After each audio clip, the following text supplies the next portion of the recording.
사랑하는 여찬 공동체 여러분 안녕하십니까? 오늘 로마서 3장 말씀 함께 나누겠습니다. 로마서 1장 우리 지난번 했던 거 같이 한번 이야기해 보면 좋겠습니다. 로마서 1장은 모든 이방인은 죄인이다. 이제 그렇게 이야기죠. 뭐 이방인이라고 말하기보다는 이제 모든 사람이 죄인이다 하는 이제 그 이야기를 한 거고요. 그리고 이제 2장에 와서는 유대인도 또 죄인이다. 그 이야기를 했습니다. 하나님은 사람이 하나님 계신 걸 다 알 수 있다. 이제 그렇게 하시고, 그리고 하나님을 그렇지만 알고 싶어 하지도 않고 하나님을 경배하지도 않는 것이 이 유대인이 아닌 이방인들의 이제 특징이다. 그렇게 이야기했습니다. 그래서 하나님은 그런 사람을 어떻게 한다고 그때 우리 나누었었죠. 그대로 놔둔다 그랬습니다. 그대로 둔다는 것은 참 굉장히 좋아 보이지만 이것은 사형 선고나 마찬가지인 것이었죠. 그리고 이제 2장에 유대인 또한 죄인이다 하는 이제 그 이야기를 지난번에 나눴습니다. 유대인에 속하고 있다고 해서 자동적으로 하나님의 심판을 피할 수 있는 것이 아니더라 하는 이야기를 한 겁니다. 이건 뭐와 연관되어 있냐면 유대인들은 율법을 가지고 있잖아요. 이방인들은 율법이 없어서 그 율법이 그들의 마음 가운데 그대로 있는데 하나님 계신 거 인정하지 않고 알고 싶어 하지도 않고 경배도 안 한다 하는 것이 이방인이라면 이제 유대인들은 율법이 있는 거예요. 근데 율법으로 자동으로 이루어지지 않더라 하는 것이 이제 2장의 이야기였습니다. 이제 3장은 뭐냐면은 그래서 어떻게 할 거냐는 거죠. 율법이 있어도 죄인이고 율법이 없어도 죄인이고 다 죄의 상태까지 가운데 있는데 어떻게 하면 좋겠냐, 이제 이 이야기를 3장에서 하는 겁니다. 그게 바로 뭐냐면 율법 밖에 있는 하나님의 의, 하나님의 오르심, 이걸 3장은 이야기를 하고 있는 겁니다. 온 세상은 하나님 앞에 유죄이다. 이방인이나 유대인이나 다 유죄일 수밖에 없다. 율법의 행위로는 어떤 육체도 하나님 앞에서 의롭게 될 수 없기 때문에 율법이 아닌 율법 밖에 있는 또 다른 의, 다시 말해서 하나님의 의, 하나님의 오르심이 필요하다. 그 이야기를 이제 로마서 3장이 하는 겁니다. 참 이게 무슨 소설을 쓰는 게 아니고 우리가 그런 거잖아요. 이방인이거나 유대인일 건데 뭘 해도 의로워지지 않는다는 걸 어떻게 우리는 해결할 수가 있냐는 거예요. 그걸 하나님께서 해결하기 위하여 우리에게 오신 것이죠. 그리고 율법 밖에 있는 또 다른 의로 우리에게 역사를 하시는 겁니다. 이게 이제 로마서 3장에서 우리에게 말씀을 하고 있는 것입니다. 하나님께서는 인간에게 제시하신 화해 선물, 화목제물이라 그러죠. 화해 선물이신 예수 그리스도를 믿을 때에 이방인이나 유대인이나 율법의 행위와 상관없이 의롭게 된다라고 로마서 3장이 이야기하는 거예요. 이건 정말 우리에게는 대단한 상상 못할 선물입니다. 우리가 율법으로 의롭게 될 수가 없음에도 불구하고 그래서 그냥 다 하나님 앞에 유죄일 수밖에 없는데 하나님 앞에 유죄가 아니라 무죄일 수 있는 단 한 가지 방법을 허락하셨는데 그게 뭐라고요? 예수님께서 화해 제물이 되셔서 이방인이나 유대인이나 율법의 행위와 상관없이 의롭게 된다. 이것이 3장, 로마서 3장이 우리에게 주는 말씀입니다.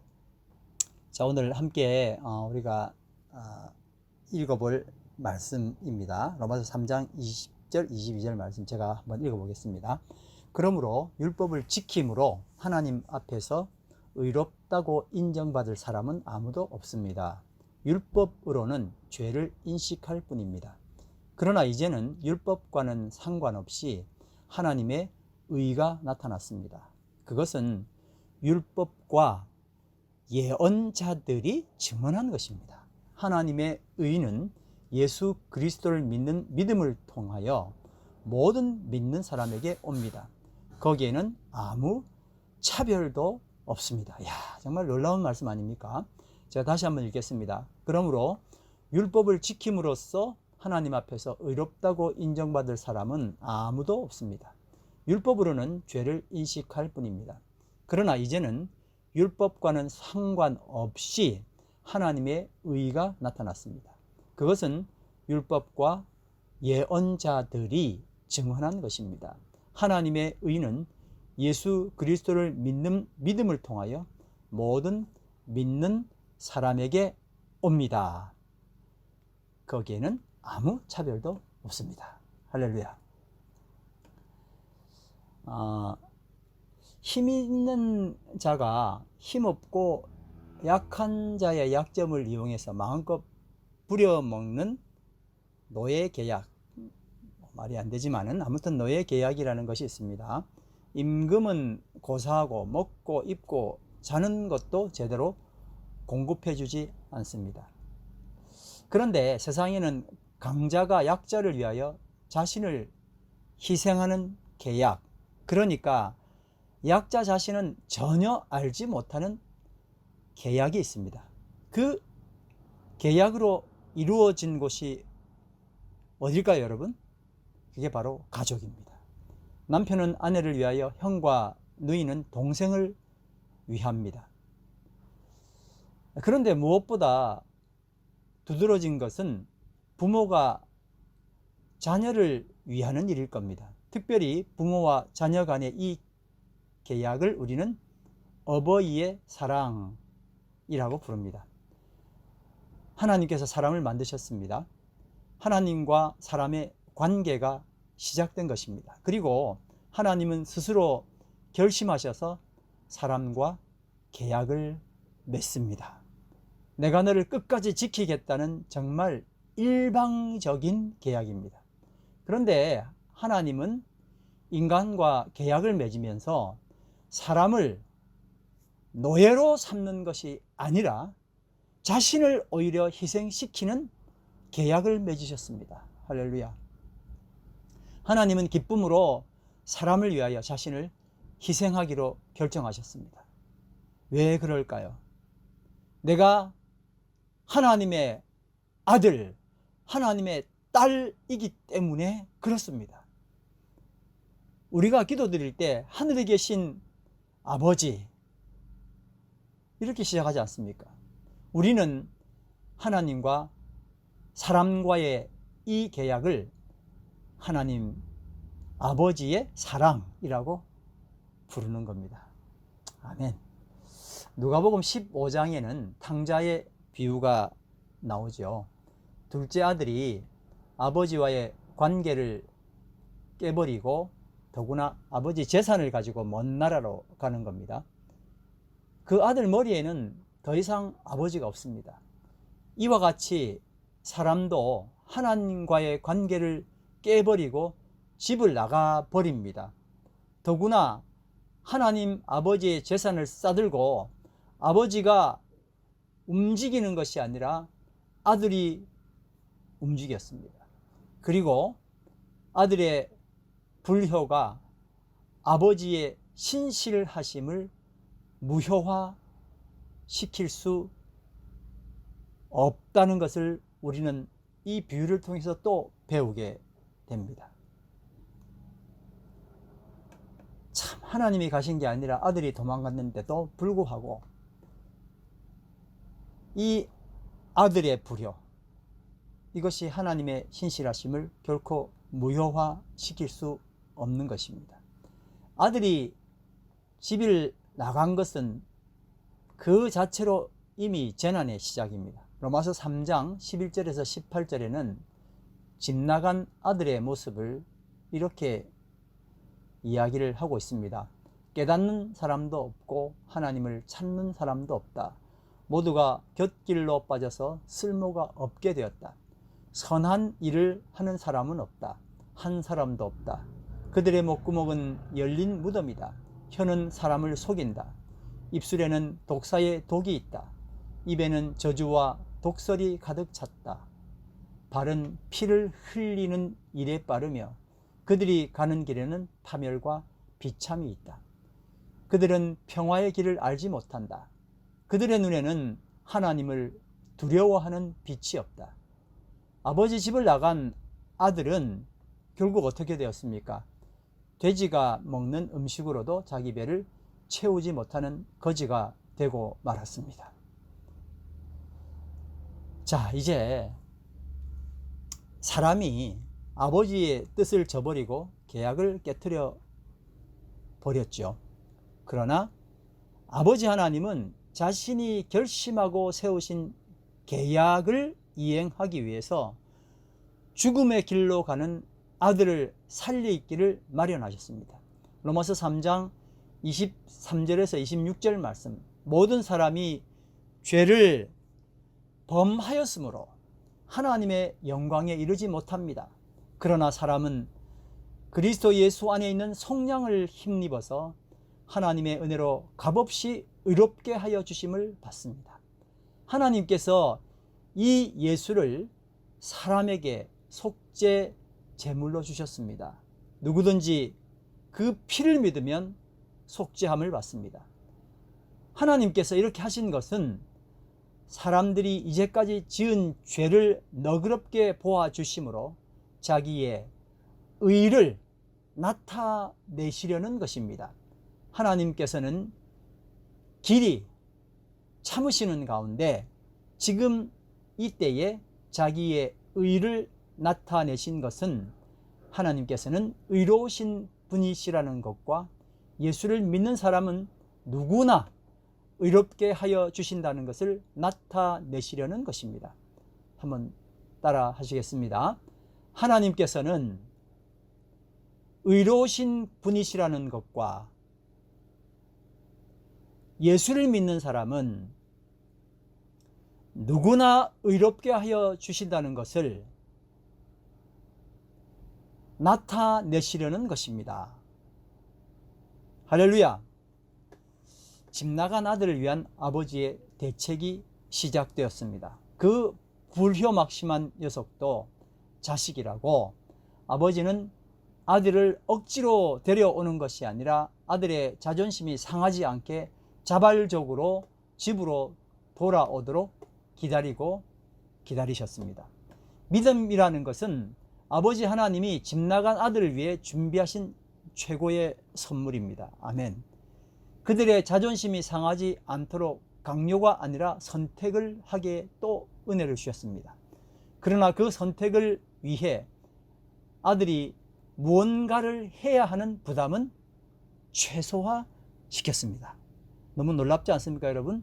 그렇다고 해서 그 중요성이 결코 무시될 수 없는 것이 뭡니까? 그것이 바로 믿음이라는 거예요. 다시 한번 말씀드립니다. 믿음이라는 것은 아버지 하나님이 집 나간 아들을 위해서 준비하신 최고의 선물입니다. 아들의 자존심을 상하지 않도록 강요가 아니라 선택하게 하셨죠. 믿음은요. 그런데 그 선택을 위해서 아들이 무언가를 해야 하는 부담, 엿길을 100개 들어라, 백두산까지 10번 올라갔다 와라, 이런 게 아니라는 거예요. 그냥 믿기만 하면 되는데, 그러나 이건 중요한 선택인 거죠.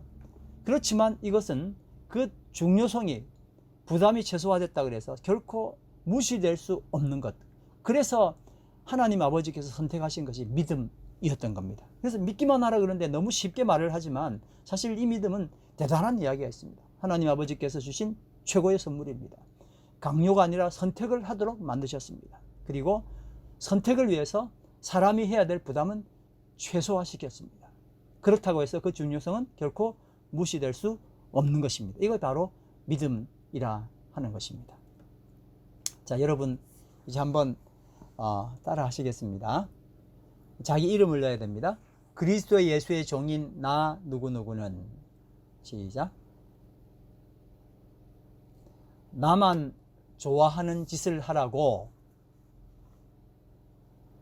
부르심을 받은 것이 아니라 하나님 아버지의 심령으로 세상을 섬기며 살라고 따로 세우심을 받았습니다. 다 그렇게 하셨죠? 자기 이름을 넣어야 됩니다. 그리스도 예수의 종인 나 누구누구는 나만 좋아하는 짓을 하라고 부르심을 받은 것이 아니라 하나님 아버지의 심령으로 세상을 섬기며 살라고 따로 세우심을 받았습니다. 할렐루야. 자, 여러분 이제 정리를 해보도록 하겠습니다. 율법은 행위라기보다는 바른 관계입니다. 그런데 그 관계가 깨어지면 율법은 행위로 돌변하게 됩니다. 관계가 깨어진 후에 사람이 율법을 아무리 잘 지킨다 해도 관계는 회복되지 않습니다. 맞죠? 오히려 관계를 더 나쁘게 만들죠. 그러니 관계 회복이 먼저입니다. 그러나 사람으로서는 그 관계를 해결할 방법이 없습니다. 예수께서 이 관계를 회복시키기 위해서 엄청난 희생을 지불하셨습니다. 그리고 우리에게 율법의 행위가 아닌 믿음으로 관계를 회복할 수 있는 은혜를 주셨습니다. 한 아이가 있습니다. 힘없고 철없는 아이입니다. 못된 아저씨가 사탕을 주면서 이 아이를 꼬입니다. 어린아이는 따라 나섭니다. 이것이 바로 예수 믿기 이전의 상태입니다. 그러나 예수를 믿고 의롭다 함을 받은 것은 비록 상태는 여전히 힘없고 철없는 어린아이이지만 누구 손을 잡은 걸까요? 못된 아저씨, 사탕 주는 아저씨 따라 나서는 것이 아니라 엄마, 아이의 엄마의 손을 잡고 있다 하는 그 차이입니다. 이제 주님께서 우리에게 율법 대신에 또 다른 의를 주셨는데 그게 바로 뭐라고요? 예수를 믿을 때에 받는 하나님께서 허락하신 의입니다. 이것으로 율법 밖에 있는 하나님의 의가 우리를 어떻게 인도하고 지배하는지를 오늘 이 로마서 3장 말씀을 통하여 배우게 되었습니다. 다 같이 기도드리겠습니다. 하나님, 로마서 3장 말씀을 통하여 오늘 저희에게 이 어두운 세상, 죽을 수밖에 없는 죄인의 모습을 할 수밖에 없고 또 여전히 눈만 뜨면 죄를 지을 수밖에 없는 저희에게 어떤 방법으로 주님과 화해하고 주님의 놀라우신 의에, 하나님께서 바라시는 의에 들어갈 수 있는지를 말씀을 통하여 배우게 하신 것을 감사합니다. 이 믿음 저에게 허락해 주셔서 주님 믿습니다라고 또 고백할 수 있는 은혜까지 주셔서 주님 앞에 나온 것을 인하여 감사하며 로마서 말씀을 통하여 좀 더 주님께서 우리를 어떻게 구원해내셨는지 그리고 우리가 무엇을 해야 하는지에 대한 더 정확한 기준을 삼을 수 있는 축복이 있도록 인도하여 주시옵소서. 감사와 찬양을 드리며 예수님 이름으로 기도드립니다. 아멘.